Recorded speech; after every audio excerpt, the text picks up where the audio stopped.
So we try to model a different workplace for our staff, and ultimately we want them to take what they learn here back to their communities. So at some stage we said, well, we also then have to do something there, but that is massive.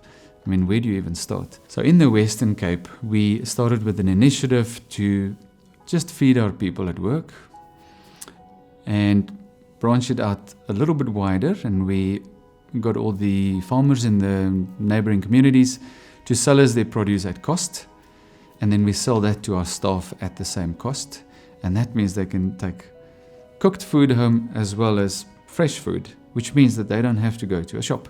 Did you know that in South Africa, with the taxis we use to transport people, if you have a certain amount of grocery bags with you, you have to pay for 2 taxi seats. So our employee goes to the supermarket over a weekend.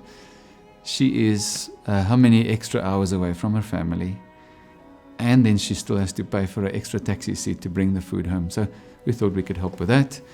And then the third layer out of that was we found that there was lots of produce that now came from these farms, and we can't just dump it. So we decided, well, let's take this, let's cook more food from this, and then we go do it in the communities where our staff come from and just start feeding people on the street.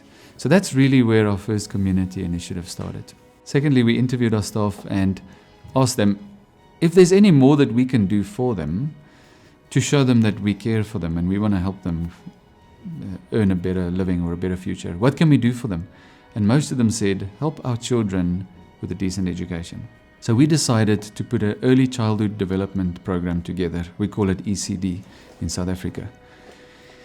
We paid a professional to put a curriculum together that uses touch and feel and whole brain development to help these kids get to a place of safety so that they are emotionally ready for grade 1 by the time they get to grade 1. A year later, we interviewed the parents, and we found that there was a huge difference, and the parents could see that the kids were a little bit more in tune with learning how to read and write and get ready for grade 1.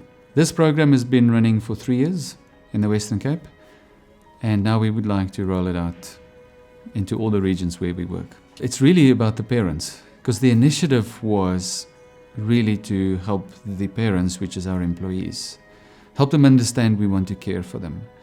And instead of us just giving them more benefits, we asked them what they want, and we went to work and we did that.